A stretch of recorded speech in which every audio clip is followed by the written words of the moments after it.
আমার নবী চিৎকার মারছে, আজরাইল আমি না হইলে তুই হইতি না, আমি না হইলে কুল কায়নাত হতো না রে।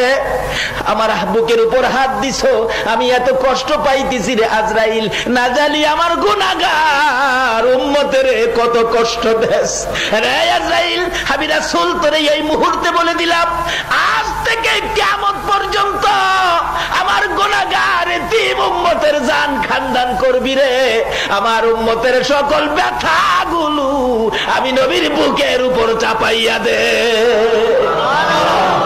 আমার আল্লাহ বলেন, বন্ধু দিতে হবে না, চাপাইতে হবে না, এই দরখাস্তটা করার জন্য একটু ব্যথা তোমাকে দিলাম।